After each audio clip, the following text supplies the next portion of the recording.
Hey guys, Mark here. I hope you're all doing well. So in the previous video, I have shown you two distinct crown cynet styles. In this video, we're going to be using the second one, the alternating crown knot cynet, to create a bowed fender key fob. This style is quite different than the first bowed fender key fob that I have shown you, which was made using the regular crown cynet. This is not a particularly hard project, and it does allow you to practice your crown knots, as well as shows you a few new ways to finish this style of a key fob. With this said, let's take a look at the supplies. You're going to need 3 cords, each about 5 feet long. Then you're also going to need some duct tape, a paper clip or bulldog clip to hold your cords together while you braid them. You're also going to need some scissors and a lighter. With these supplies ready, we can begin tying our new style of a bowed fender key fob. Here you can see 3 cords, each about 5 feet long, and I'm going to find the middle point of the cords, then move up a couple of inches. I'm going to secure my cords together using a clip, and then place all 3 of my cords into a loop to create some tension.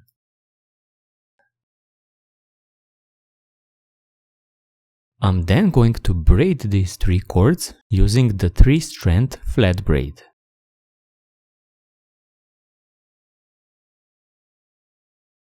We're going to braid these 3 cords for the length that we need for our loop. This is going to be a few inches.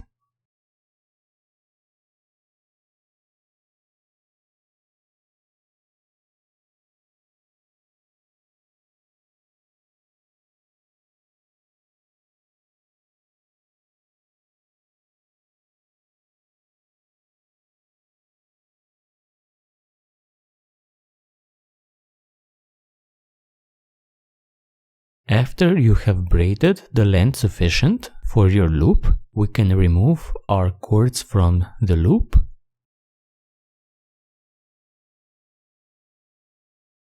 Fold our braided section together to form the loop at the top. Remove the clip. And we're now ready to tape up the section below our loop in order to create the core, which we are going to then surround using crown knots. I have taped up a section under the loop a few inches long, and then I'm going to place it bottom down onto the table and spread apart the cords, one to each side.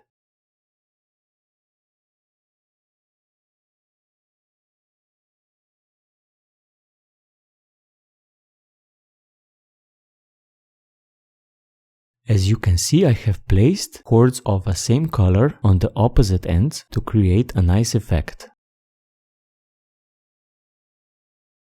I'm then going to tie 1 crown knot in the counterclockwise direction.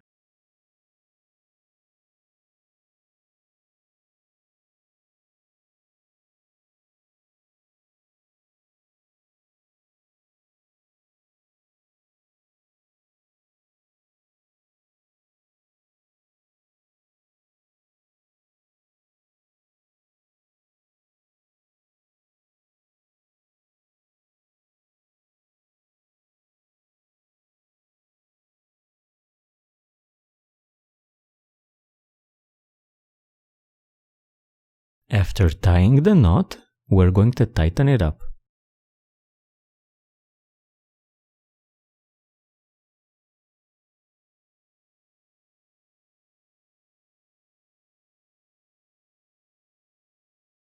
The next crown knot that we're going to tie is going to be in the opposite direction, so we're going to tie it clockwise.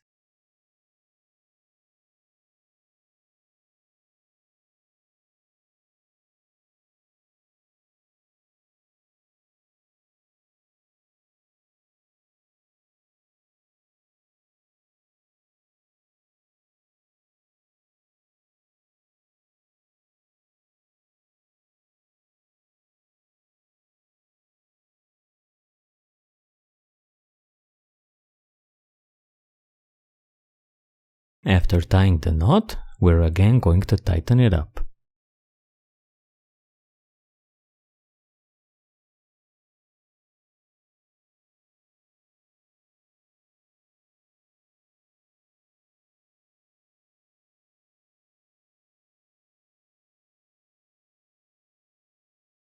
The third crown knot is again going to be made in the opposite direction. So we're going to tie it counterclockwise.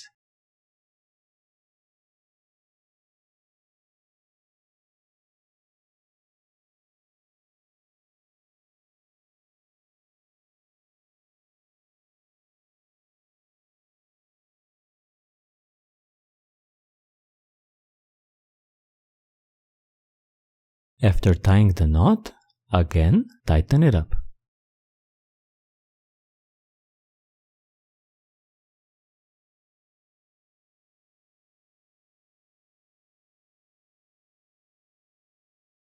And again, the next crown knot is going to be made in the opposite direction to the previous one. So we're going to tie it clockwise.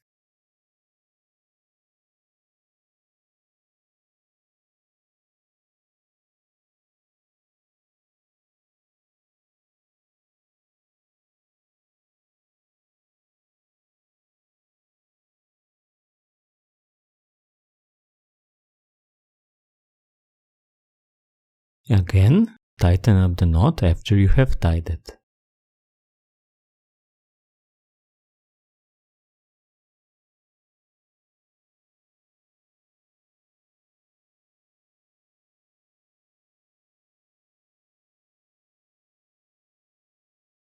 You can already see a pattern forming at the bottom of our key fob, and we're going to continue alternating crown knots until we reach the top of our taped up section. At that point, we're going to finish this key fob using a Turk's head terminal knot. So I have reached the top, and it is time to finish our key fob. So the first thing we're going to do is tie another crown knot, again going the opposite direction to the previous one.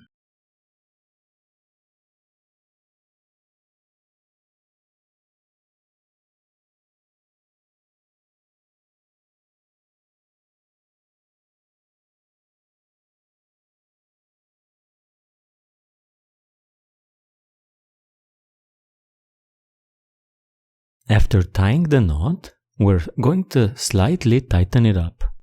You don't need to tighten it up all the way, but just do it slightly to make it easier to work with.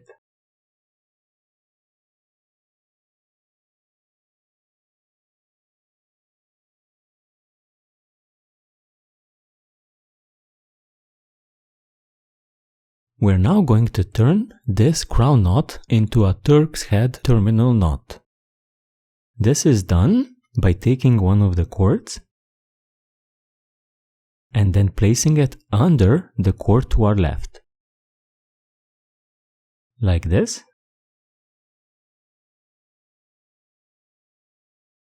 And then travel towards the top.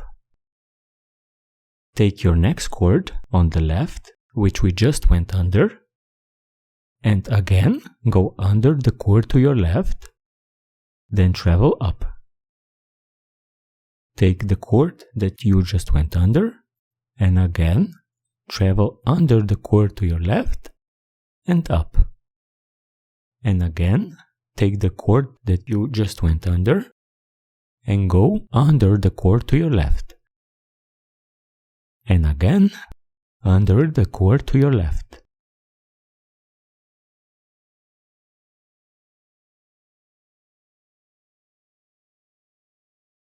And the final cord, like this. And with this we have tied a Turk's head terminal knot that also goes by many other names, such as the crown and wall knot.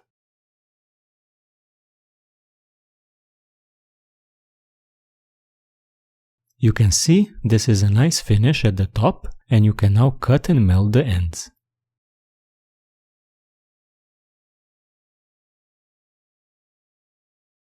I like to finish my ends at the sides though, like in this key fob. To do this, we need to do one more step, which is quite easy. So I'm going to take a lacing needle, as well as one of the cords, then attach the lacing needle, and I'm going to travel past one of the cords going up, so past my first cord on the left, which is this green one, and then go down towards the bottom side.